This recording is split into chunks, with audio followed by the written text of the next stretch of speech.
अस्सलाम वालेकुम नाजरीन, इस वक्त मैं मौजूद हूँ कराची यूनिवर्सिटी के डिपार्टमेंट ऑफ क्रिमिनोलॉजी के अंदर और बड़ी शानदार एग्जीबिशन लगी है।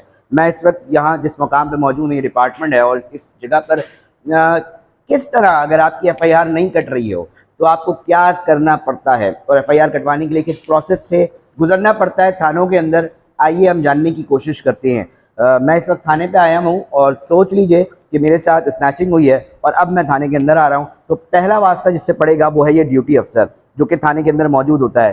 भैया मेरे साथ डकैती की वारदात पेश हुई आई है और दो मुलजमान आए हैं और रात में मुझसे जो है मोबाइल फ़ोन और मेरे वॉलेट छीन के ले गए हैं। मैं एफआईआर दर्ज करवाना चाहता हूँ। सर आप नाम बताइएगा। मेरा नाम अली रज़ा है। और ये वाक़या कहाँ हुआ है? ये गुलिस्तान जौहर के जौहर चौरंगी के करीब पेश आया है। ठीक है सर, आपकी कंप्लेंट लिख ली गई है। मुझे तो एफआईआर करवानी है जनाब। सर दरअसल यहाँ पे थोड़ा सा इशू ये आता है, हमारे पास दो तरह के क्राइम होते हैं, तो कॉग्निजेबल क्राइम और नॉन कॉग्निजेबल क्राइम। अगर कॉग्निजेबल क्राइम में अगर बहुत बड़ी रॉबरी की गई है तो आपकी फौरन एफआईआर दर्ज की जाएगी। लेकिन जैसे कि आपने कहा आपकी स्नैचिंग होगी, बेशक इस सबसे पहले इस पर इन्वेस्टिगेशन बैठेगी कि किसने की है, किस जगह जो आप कह रहे हैं क्या वो सच भी है, किस टाइम में हुई है। आपको डेट पता है, आपको टाइम पता है किस टाइम हुई है आपकी स्नैचिंग? 8 बजे। 8 बजे हुई है।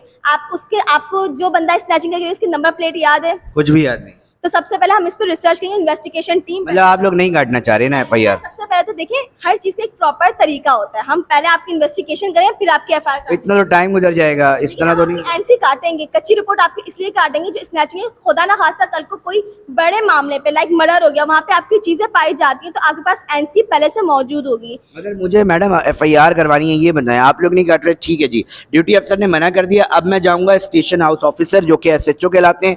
अब मैं इनके पास आया हूँ क्योंकि वहाँ से मुझे जो है वो मना कर दिया गया और मुझे कहा गया है कि जी मेरी एफआईआर नहीं कटेगी।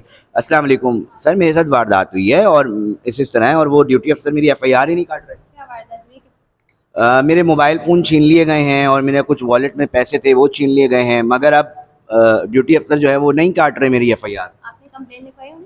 मैंने बिल्कुल कंप्लेन लिखवाई है। वो कह रहे हैं मुझसे बदतमीजी क्यों कर रहे हो। कंप्लेन जो है, कंप्लेन लिखने के बाद आपकी 24 आवर्स या 48 आवर्स के बाद आपकी एफआईआर कटती है। आपके अगर उन्होंने इन्वेस्टिगेशन नहीं की, मैं फिर भी उनसे पूछ लेती हूँ, अगर उन्होंने नहीं किया मैं उनको बुला लेती हूँ। जी बुलाएं। ओके सर, जब तक ये कॉलर बात कर रही है, पहली चीज तो ये आपको वहाँ बदतमीजी बिल्कुल नहीं करनी है। हाँ, वो लोग ऑफिसर्स बैठे ही आपके लिए हैं, आपको बड़े तमीज से इत्मीनान से आके उनको अपनी बात बतानी है। आपका टोन ऐसा होना चाहिए कि आप रिक्वेस्ट करें, ठीक है ना? ऐसा ना हो कि आप बदतमीजी कर रहे हैं। एग्जैक्टली, ना कि बदतमीजी करें। अब ये कॉल करेंगी अब ये कॉल ड्यूटी करें। ऑफिसर को। आइए ड्यूटी ऑफिसर। Yes sir. उस तरफ ले लो। क्या बात हुई? मैंने बताया वो क्राइम एक्चुअली बनता नहीं है और उस एरिया के अंदर स्नैचिंग की काफ़ी वारदात हुई हैं, तो ये चीज़ प्रूवन भी नहीं है कि इनके साथ ही हुई है और क्या हुआ है। तो आप कह रहे हैं कि जो हुआ है वो नहीं, हमारे पास कोई प्रॉपर इसका सबूत नहीं है। आपके पास प्रूफ नहीं है तो देखिए मैं तो आया हूँ ना, मेरे साथ तो वारदात हुई, वो तो एफआईआर करेंगे, इन्वेस्टिगेशन करेंगे तो मालूम पड़ेगा ना कि वो वारदात जो है हुई है। दरअसल इन्होंने की है बदतमीजी इनके साथ, ठीक है ना? इन्होंने इनके साथ बदतमीजी की है। अब जब इनके पास केस आया तो वो यही पूछ रहे हैं कि बदतमीजी क्यों की गई है। अच्छा भाई, मैंने कोई बदतमीजी नहीं की। ऑफिसर के साथ आप बदतमीजी नहीं कर सकते। आप बट मैंने तो कोई बदतमीजी नहीं, अगर मेरी एफआईआर नहीं कटी जाएगी। आपने बदतमीजी की है, आप वो कह रहे हैं कि आपने बदतमीजी की है। मगर मैडम मैंने तो कोई बदतमीजी नहीं की, मेरी एफआईआर नहीं कटी जाएगी। गार्डियन की एफआईआर। मैम मैं बोल रहा हूँ कि कोई प्रॉपर सबूत नहीं है कि इनके साथ। देखिए जी, मेरी अब एफआईआर एसएचओ भी नहीं काट रही है और मुझे बोल रहे हैं कि जो है वो मेरे ऊपर जो है हमने बदतमीजी की है। अब आइए, अब मैं नेक्स्ट स्टेप क्या करूँगा, आइए जल्दी जल्दी। अब इससे ऊपर पोस्ट आती है डीएसपी, एसपी और एसएसपी, तो इससे ऊपर जो पोजीशंस हैं वो यहाँ पर मौजूद हैं और अब मैं इनके पास आया हूँ। मेरी एफआईआर ना आपका ड्यूटी अफसर काट रहा है ना एसएचओ साहब काट रहे हैं। अब मैं आपके पास आया हूँ, आप मेरी एफआईआर क्यों नहीं काटते? मेरे साथ डकैती की वारदात हुई है। देखिए पहले तो आप ये बताएं कि आप कौन से पुलिस स्टेशन गए? मैं जी गुलशन इकबाल थाने में गया। एक मिनट रुकिए सर, तब तक आपको कुछ इन्फॉर्मेशन देते हुए चलते, जब तक ये कॉल कर रही हैं।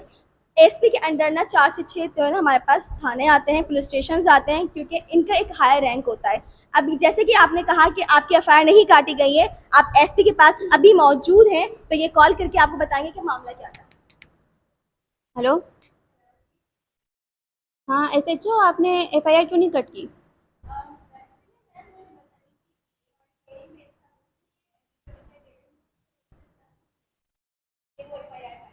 बदतमीजी की है आपके साथ?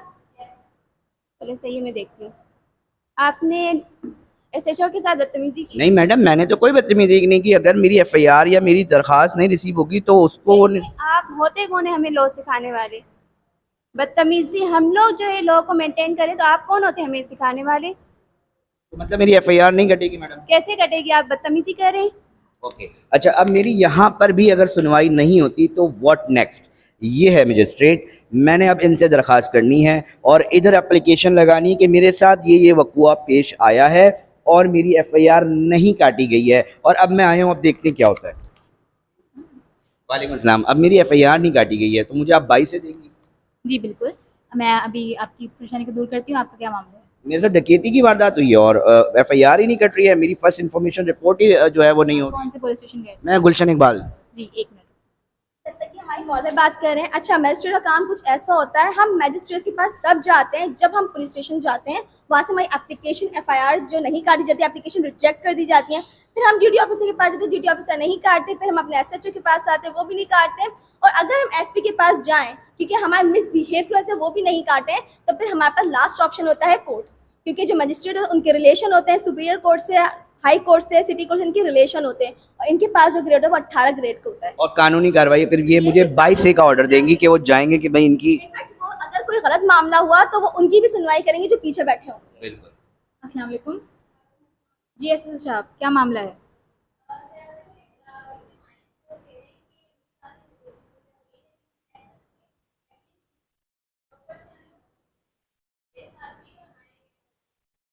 नहीं, आप रहने दीजिए, मैं आपको कह रही हूँ आप फ़ौरन इनकी कंप्लेन दर्ज करें, ठीक है?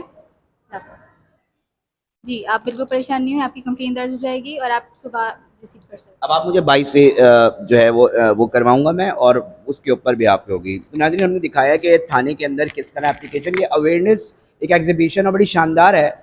डॉक्टर नाइमा सईद जो है इंचार्ज हेड ऑफ डिपार्टमेंट जो हैं वो इसको डील करेंगे, और मैं आगे भी लेके जाता हूँ कि क्या हो रहा है, क्योंकि एक अमेजिंग स्टूडेंट्स ने अपनी अपनी डेमोस्ट्रेशन दी है और वो बता रहे हैं कि किस तरह जो है वो चीज़ें चलती हैं और किस तरह एक आम शहरी जो है अपनी रिपोर्ट दर्ज करा सकता है, और अगर नहीं होती है तो उसके प्रोसीजर क्या है, वो किस चीज़ को फॉलो करेगा। Thank you. हाँ, एक अवेयरनेस है सबके लिए। देखिए, पुलिस स्टेशन आपके लिए ही बनाए गए हैं, आप सबके लिए बनाए गए हैं। जब तक कि विक्टिम खुद आके अपना रोल नहीं निभाएगा, एक मैं आपको छोटी सी मिसाल देती हूँ। जब बच्चा छोटा सा होता है, उसको भूख लगती है, वो क्या करता है? वो रोता है, अपनी मामा को सिग्नल देता है, वो ये बताता है उसे भूख लग रही है। जब हमें परेशानी होगी, और ये पुलिस स्टेशन हमारे लिए बनाए गए हैं, हमें परेशानी होगी, अगर हम उनको नहीं बताएंगे, उनको इल्हाम नहीं होना, उनको पता नहीं चलना जो हमारे साथ एफआईआर लाजमी। लाजमी है। आप एफआईआर कटवाएं। अच्छा, अगर लड़कियां, हमारा माशरा कुछ ऐसा है कि हमारी लड़कियों को बोला जाता है कि उनके साथ कोई ज्यादती हो जाए, वायलेंस हो जाए, तो उनको कहा जाता है नहीं, लोग क्या कहेंगे। आप लोग ही ना सुने, आप सिंपल 15 पे कॉल मिलाएं और उनको अपनी सारी बातें बताएं जो भी आपके साथ हो। रिकॉर्ड में दीजिए। एग्जैक्टली, वो चीज़ सारी रिकॉर्ड होगा, लेकिन आप हर चीज़ उनको बताएं, क्योंकि देखिए जुल्म सहने वाला भी ना जालिम में ही शरीक होता है। बहुत ज़बरदस्त। अच्छा, एक और बात मैं भी ऐड ऑन कर दूं, इवन के पुलिस भी आपके पास आए यूनिफॉर्म में हो और उसके बावजूद आपके साथ कोई, आपको लग रहा है कि मेरे साथ ज़्यादती हुई है, तब भी आप 15 को कॉल कर सकते हैं और अपनी चीज़ रिकॉर्ड पे देना इसका मकसद होता है, और अपनी चीज़ रिकॉर्ड पे दे सकते हैं।